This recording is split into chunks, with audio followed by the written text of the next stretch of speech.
வணக்கம் நேயர்களே, ஸ்ரீ குபேரன் டிவி நேயருக்கு லக்ஷ்மி நாராயணன் அன்பு வணக்கங்கள். இப்போ நம்ம பார்க்க போகிறது வார ராசி பலன் 31ஆம் தேதியிலிருந்து 6ஆம் தேதி வரை எப்படி இருக்க போகுதுங்கிறத பார்ப்போம். துலாம் ராசி. துலாம் ராசிக்கு உங்களது ராசி அதிபதி சுக்கிரன் 9ல் இருக்கார். 9ல் இருந்து 8ஆம் அதிபதியோடைய ஒரு பரிவர்த்தனை. இது நல்ல பரிவர்த்தனை, கெட்ட பரிவர்த்தனைனா கொஞ்சம் ஏடாவடமான பரிவர்த்தனை தான். ஏன்னா 9, 8 தந்தைக்கும் உங்களுக்கும் நிறைய கருத்து வேறுபாடுகள் வரும். அதுவும் புதன் வக்கரமாக இருக்கனால கொஞ்சம் அந்த எமோஷன்ஸ், ஒரு தேவையில்லாத விஷயங்களுக்கு சுணங்கிறது, இந்த மாதிரி விஷயங்கள் இருக்கும். ஸோ இதுதான் மேஜர். அதனால் கொஞ்சம் ஜாக்கிரதையாக இருக்கணும். ஏன்னா பரிவர்த்தனைங்கிறது பார்த்திங்கன்னா அது சுக்கிரன் ராகு அப்படிங்கிற ஒரு காம்பினேஷன் வரும். புதன் வக்கரம், ராகு வக்கரம். ஸோ இந்த காம்பினேஷன்ஸ் இந்த பரிவர்த்தனை மாதிரி விஷயங்கள்லாம் நடக்கும்போதெல்லாம் பார்த்திங்கன்னா ரொம்ப ஜாக்கிரதையாக இருக்க வேண்டிய காலகட்டங்கள். ஸோ கொஞ்சம் பொறுமையாக ஹேண்டில் பண்ணணும்.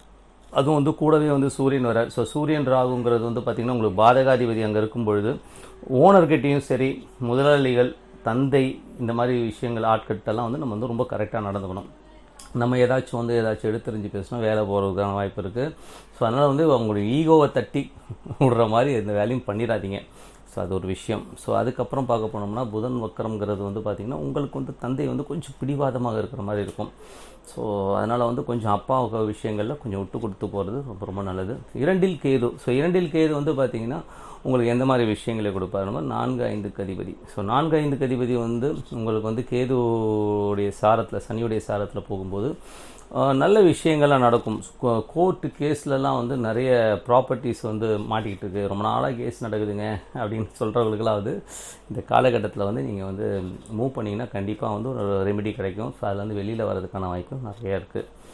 3ஆம் அதிபதியான குரு. ஸோ 3ஆம் அதிபதியான குரு பார்த்திங்கன்னா உங்களுக்கு 5ல் இருக்கார். ஸோ 3ஆம் அதிபதி குரு 5ல் இருக்கிறது ரொம்ப நல்ல விஷயம்தான். நல்ல லாபங்கள், நல்ல விஷயங்கள், உங்கள் முயற்சிகளில் ஒரு பெரிய வெற்றி கிடைக்கிறதுக்கான வாய்ப்புலாம் ரொம்ப சிறப்பாக இருக்குது.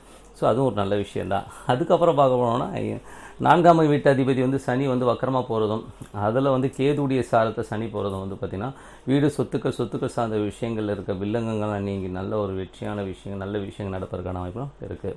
அதே 5ஆம் அதிபதியாகவும் சனி வரும்போது, அது வக்கரமாக இருக்கும்போது குழந்தைகள் விஷயத்தில் ரொம்ப கவனமாக இருக்கணும். குழந்தைகள் தேவையில்லாத செலவு இழுத்துடுவாங்க, கொஞ்சம் பிடிவாதமாக இருக்கிறதுக்கான வாய்ப்புகள் இருக்குது. கலைஞர்களுக்கு ஒரு சில விஷயங்கள் டிலே ஆகிற மாதிரியான ஃபீல் கண்டிப்பாக இருக்கும். ஸோ அதெல்லாம் கொஞ்சம் பார்த்து நடந்துக்கணும்.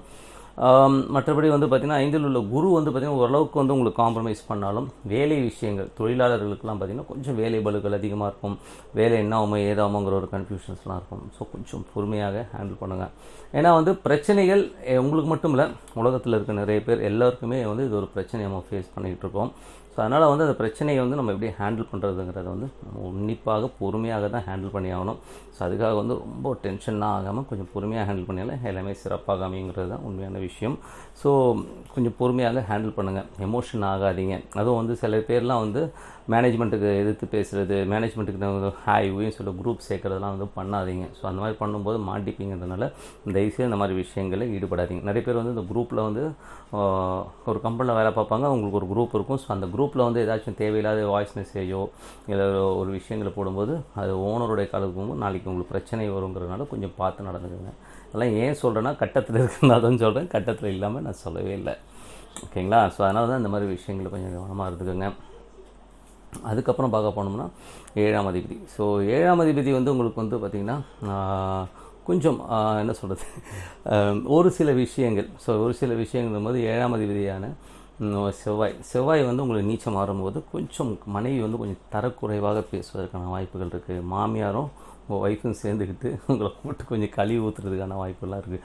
என்னங்க இப்படியெல்லாம் சொல்லிட்டீங்க? இல்லைங்க, அது செவ்வாய் அது நீச்சமாகும்போது அந்த மாதிரி விஷயங்கள்லாம் நடக்கும். ஸோ கணவன் மனைவி உறவில் கொஞ்சம் பார்த்து பொறுமையாக ஹேண்டில் பண்ண வேண்டிய விஷயங்கள்லாம் இருக்குது.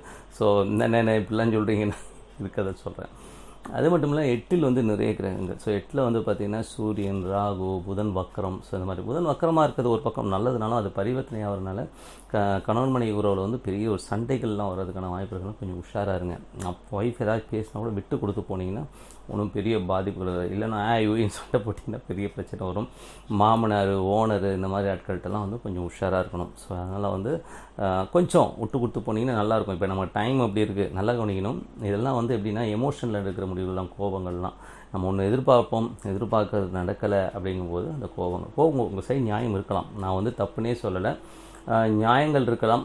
ஸோ அந்த நியாயங்களை வந்து இது கரெக்டான டைமுக்கு நீங்கள் உறக்க சொல்லி புண்ணியம் கிடையாதுங்கிறது தான் விஷயம். கொஞ்சம் பொறுமையாக ஹேண்டில் பண்ணி கொஞ்சம் டைம் கொடுத்து ஒர்க் பண்ணிங்கன்னா பர்ஃபெக்டாக வருங்க. அதுதான் விஷயம். மற்றபடி வந்து 9. ஸோ 9இல் வந்து உங்களுக்கு வந்து 9ஆம் அதிபதியில் வந்து சுக்கிரன் இருக்கிறதும், சுக்கிரனும் புதனும் வந்து ஒரு பரிவர்த்தனை வக்கரமாக இருக்கிறதுனால கொஞ்சம் பார்த்து நடந்துக்கணும். ஸோ தந்தை சார்ந்த விஷயங்கள் எல்லாம் வந்து ரொம்ப கவனமாக இருக்கிறது அவசியம். அப்பா வந்து நம்மக்கிட்ட கொஞ்சம் அரகண்ட்டாக நடக்கிற மாதிரி ஃபீல்லாம் நிறைய இருக்கும். ஸோ அதனால தான் அந்த மாதிரி விஷயங்களை கவனமாக இருந்துக்குங்க. அதுக்கப்புறம் 10. ஸோ 10ஆம் அதிபதி சந்திரன் வந்து சனியுடைய சாரத்தில் போகும்போது பெரிய முயற்சிகளுக்காக பார்ப்பீங்க. ஸோ இதுவரை இருந்த சுணக்கம்லாம் நீங்கள் கொஞ்சம் ஓரளவுக்கு இருக்கும், பட் இருந்தாலும் கொஞ்சம் ஸ்லோ டவுனாக போகிற மாதிரி ஒரு ஃபீல் இருக்கும். காரணம் சனி வக்கரமாக போகிறோன்னா கொஞ்சம் ஸ்லோவாக போகிற மாதிரி ஃபீல் கண்டிப்பாக இருக்கும். அது மட்டும் இல்லை 10 வந்து செவ்வாய் நீச்சமாக இருக்கனால தொழில் சம்பந்தமான விஷயங்களில் பேராசை இல்லாமல் இருக்கிறது ரொம்ப ரொம்ப நல்லது. ஏன்னா பேராசை விஷயமாக பெருசாக சம்பாதிச்சிடலாம், விட்டதெல்லாம் பிடிச்சிடலாம் அப்படிங்கிற எண்ணங்களில் போனீங்கன்னா கொஞ்சம் மாட்டிப்பீங்க. அதில் தகுதி குறை வரும் அப்படிங்கிறது கவனமாக பார்த்துக்கணும். அதுக்கப்புறம் 11ஆம் அதிபதி பாதகாதிபதி சூரியன் வந்து உங்களுக்கு 8இல் இருக்குன்னா ரொம்ப ரொம்ப ரொம்ப கேர்ஃபுல்லாக இருக்கணும். தேவையில்லாத விஷயங்களில் வந்து ஈடுபடாமல் இருக்கிறது, ஓனரை எதிர்த்து பேசக்கூடாது. சப்போஸ் நீங்கள் பிஸ்னஸ் பண்ணிட்டு அரசாங்கம் சம்மந்தமான விஷயங்கள் ரொம்ப கவனமாக இருக்கணும். நீங்கள் வேணால் பாருங்கள், ஜென்ரல் லைஃப்லேயே இப்போயே பார்த்தீங்கன்னா 1ஆம் தேதியிலேருந்து 5ஆம் தேதிக்குள்ள ஒரு அரசியல் நெருக்கடிகள்லாம் நிறைய வரும். ஏன்னா வந்து அந்த சூரியன் ராகு வந்து ஒன்றா ஒரு டிகிரியில் வந்து மீட் ஆகும்போது இந்த மாதிரி விஷயங்கள்லாம் கண்டிப்பாக நடக்கும் சொல்லிக்கணும். அதனால் வந்து இதெல்லாம் வந்து கவனிக்கணும். மற்றபடி வந்து உங்களுக்கு எல்லாமே சிறப்பு தான். கொஞ்சம் பிடிவாதங்கள் வந்து கொஞ்சம் செலவுகள் இதெல்லாம் வந்து கண்டிப்பாக இருக்கும். ஸோ இதெல்லாம் வந்து ஒன்றும் பண்ண முடியாது. அதீதமான ஆசைகளை இப்போதைக்கு கண்ட்ரோல் பண்ணிவிட்டு கொஞ்சம் கம்முன்னு இருந்தீங்கன்னா வாழ்க்கை ஜம்முன்னு இருக்கும். மற்றபடி இந்த வாரம் வந்து என்னென்ன விசேஷமாக 31ஆம் தேதி அன்றைக்கி சஷ்டி அன்றைக்கி முருகர் வழிபாடு ரொம்ப சிறப்புங்க. ஸோ அன்றைக்கி வந்து முருகருக்கு வந்து குழந்தை வரம் வேண்டி நீங்கள் இந்த சஷ்டி வரம் அப்படின்னா அழகான குழந்தை பிறப்பதற்கான வாய்ப்பெல்லாம் ரொம்ப சிறப்பாக இருக்குது. 2ஆம் தேதி அன்றைக்கி அஷ்டமி. ஸோ அஷ்டமி அன்றைக்கி காலபைரவர், உங்களுக்கு எதிரிகள் நிறைய இருக்காங்கன்னா இந்த இன்னைக்கு கோயில்கள் இல்லைனாலும் காலபைரவர் மனதார பிரார்த்தனை பண்ணிங்கன்னா அந்த எதிரிகளை தகர்த்தெறிபவர் காலபைரவர். அதுக்கப்புறம் 6ஆம் தேதி அன்றைக்கி ஏகாதசி. ஸோ ஏகாதசி அன்றைக்கி வயிற்றுக்கு லீவை விட்டுட்டு ஓம் நமோ நாராயணா ஓம் நமோ மனதார பிரார்த்தனை பண்ணுங்கள். அது உடம்புக்கும் நல்லது, நமது அடுத்தடுத்த லெவலுக்கு நம்ம முன்னேறுவதை கண்டிப்பாக பார்க்க முடியும்னு சொல்லிட்டு உங்களிடம் இந்த விடைபெறுவது உங்கள் லக்ஷ்மி நாராயணன். நன்றி, வணக்கம்.